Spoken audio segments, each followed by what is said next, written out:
नमस्कार दोस्तों, स्वागत है आपका अपने YouTube चैनल एपी ज्ञानवान में। और आज हम चर्चा करेंगे कक्षा 12 के बहुत ही महत्वपूर्ण टॉपिक वायो सेवर्ट का नियम। और आपको बता दें सबसे पहले कि वायो सेवर्ट कोई एक वैज्ञानिक का नाम नहीं है, ये दो व्यक्ति हैं, वायो और सेवर्ट। इनने मिलकर एक नियम दिया और 4 समीकरण बनेंगे। इसमें दो लोगों ने मिलकर 4 समीकरण दिए हैं और अपन लोग एक ही कोई व्यक्ति, एक ही कोई स्टूडेंट इन चारों समीकरण को एक साथ मिला के नियम को सिद्ध कर देंगे। कोई ज्यादा कठिन नहीं है। दिख रहा होगा कि बहुत बड़ी थ्योरी लिखी है। अभी आप हमारे समझाने के 5 या 10 मिनट बाद खुद से अपने मन से ये थ्योरी लिखेंगे। तो सबसे पहले इसमें होना क्या है, एक हमने तार लिया है, मुड़ा हुआ, आपको एक डायग्राम में एक तार नजर आ रहा होगा। तो ये धारावाही चालक है, क्योंकि हमें पता है कि तार होता है चालक। विद्युत को अगर उसमें प्रवाहित किया जाए, धारा को उसमें प्रवाहित किया जाए तो उसमें विद्युत धारा उत्पन्न हो जाती है। इसलिए एक तार लिया है, उसमें भी हमने यहाँ पे एक निशान लगा के रखा है कि भैया ये क्या है, कट। तो इसका मतलब ये है कि उस पूरा तार जो होगा एल लंबाई का होगा। कितनी लंबाई का होगा नहीं पता है, लेकिन एक अनुमानित हमने एक लंबाई ले ली। ये वाला क्षेत्र डेल्टा एल लंबाई का है, अल्पांश छोटा सा एक अंश है उस तार का। कोई यहाँ पे बिंदु P उपस्थित है, तो यहां से यहां तक की दूरी इसमें आर, स्मॉल आर हमने मानी है। तो इस तार के साथ ये इसका कोण कितना है, थीटा है। थीटा कोण इसके साथ ये बना रहा है। तो इसमें हमें ये देखना है कि हमें नियम क्या सिद्ध करना है। किसी धारावाही चालक, चालक कौन सा हो गया, ये चालक तार हो गया। किसी धारावाही चालक की एक अल्पांश डेल्टा एल यहां से यहां तक के द्वारा उत्पन्न, अब जब इसमें धारा बहेगी, धारा आई बहेगी, तो इसमें उत्पन्न क्या हो जाएगा, चुंबकीय क्षेत्र उत्पन्न हो जाएगा। तो चुंबकीय क्षेत्र में किसी बिंदु P, अब इसमें जो चुंबकीय क्षेत्र उत्पन्न हुआ है, इसमें कोई बिंदु P इसके चपेट में आ गया। ठीक है, तो P पर क्षेत्र डेल्टा B निम्नलिखित में से, यानी चुंबकीय क्षेत्र निम्नलिखित 4 बातों पर निर्भर करता है। 1 2 3 4। तो इसके 4 नियम है और चारों नियम को अच्छे से समझ लो, इनको प्रतीक चिन्ह में याद कर लो, फिर इनकी थ्योरी लिख लो। कैसे करेंगे, तो हमें कुछ नहीं पता, जैसे हमने मान लो थ्योरी नहीं लिखी है, हमने सीधे जाके हमें पेपर में ये क्वेश्चन मिल गया। तो सबसे पहले हमने लिख लिया भैया डेल्टा B समानुपाती I, समीकरण नंबर 1। कैसे लिख दिया, ऐसे ही मतलब याद करके लिख दिया नहीं, हम आपको बताएंगे। ये हम वो ट्रिक दे रहे हैं कि एग्जाम में आपको कितने जल्दी याद हो सकता है ये नियम। अब यहां दूसरे नंबर पे लिख लो डेल्टा B समानुपाती साइन थीटा। तीसरे नंबर पे लिख लो डेल्टा B समानुपाती डेल्टा L। और चौथे नंबर पे लिख लो डेल्टा B समानुपाती I बटे R स्क्वायर। ये इसको एक समीकरण माना, तो इसको भाई साहब 2 मान लो, इसको 3 मान लो, इसको 4 मान लो। देखो कितने जल्दी इसको हम कर रहे हैं, शायद और कोई इतने जल्दी नहीं बताएगा। ये हम इसलिए क्योंकि आपको परीक्षा के लिए समय नहीं बचा है।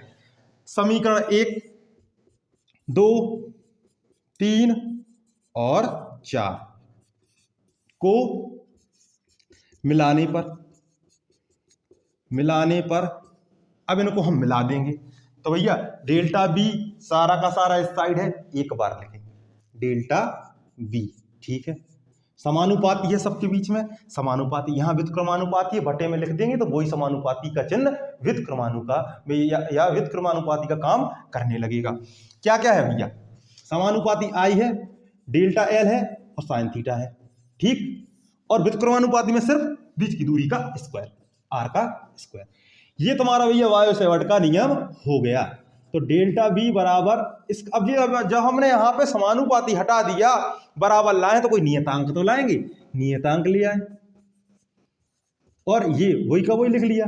देख लो, अब यहां देखेंगे हम, ये हमारा नियम जो हम सिद्ध करना चाहते थे सिद्ध हो गया। इतना सिंपल, हाँ इतना ही सिंपल है। 1 2 3 4 चारों समीकरण को मिला दिया, समानुपाती को हटा दिया, व्युत्क्रम समानुपाती को हटाया तो एक नियतांक स्थिरांक कांस्टेंट लिया। इतनी सी बात है बस। अब भाई तो भाषा कैसे लिखेंगे, ये क्या है चुंबकीय क्षेत्र, ये क्या है चुंबकीय क्षेत्र, चुंबकीय क्षेत्र और चुंबकीय क्षेत्र। ये क्या है धारा, ये साइन यानी ज्या, थीटा मतलब कोण, डेल्टा मतलब इस अल्पांश की लंबाई, R मतलब त्रिज्या, या त्रिज्या नहीं तो यहां से बीच की दूरी, उसका वर्ग। और क्योंकि ये व्युत्क्रमानुपाती होता है इसलिए इसको ऐसे लिखा है। अब भाषा देखते, चुंबकीय क्षेत्र समानुपाती होता है धारा के, अनुक्रमानुपाती। यही बात लिखी देखो, चुंबकीय क्षेत्र डेल्टा बी चालक में प्रवाहित धारा आई के अनुक्रमानुपाती होता है। एक समीकरण। दूसरी बात, डेल्टा बी समानुपाती होता है साइन थीटा। तो डेल्टा बी क्या है? चुंबकीय क्षेत्र। चुंबकीय क्षेत्र जो अल्पांश की लंबाई है, तो अल्पांश की लंबाई डेल्टा एल के साथ बिंदु पी जो कोण बनाता है उसकी ज्या यानी ज्या का मतलब क्या होता है? साइन के अनुक्रमानुपाती होता है। समीकरण 2 बन गया। और अल्पांश की लंबाई डेल्टा एल के समानुपाती भी होता है चुंबकीय क्षेत्र। तो चुंबकीय क्षेत्र समानुपाती होता है अल्पांश की लंबाई डेल्टा एल। समानुपाती को अनुक्रमानुपाती कहते हैं, कोई दिक्कत नहीं है, कुछ भी यूज कर सकते हैं आप। और जो चुंबकीय क्षेत्र है वो धारावाही चालक जो तार है उसके साथ जो उनकी बीच की दूरी है बिंदु P की, दोनों तो बीच की जो दूरी R है ना, P की दूरी जो यहाँ से यहाँ तक R है, इसके व्युत्क्रमानुपाती होता है। तो चुंबकीय क्षेत्र बिंदु P की अल्पांश से दूरी R के वर्ग के व्युत्क्रमानुपाती होता है। तो वर्ग लगा कर दिया, चारों समीकरण हमने मिला दिए और मिलाने के बाद समानुपाती अनुक्रमानुपाती हटा के एक बराबर लाए, साथ में एक नियतांक लाए। इतना सा था ये वायो सेवर्ट का नियम। धन्यवाद। हमें आशा है कि आपको पसंद आया होगा, आप शेयर करेंगे, लाइक करेंगे और साथ ही साथ हमारे चैनल को सब्सक्राइब भी करेंगे। धन्यवाद।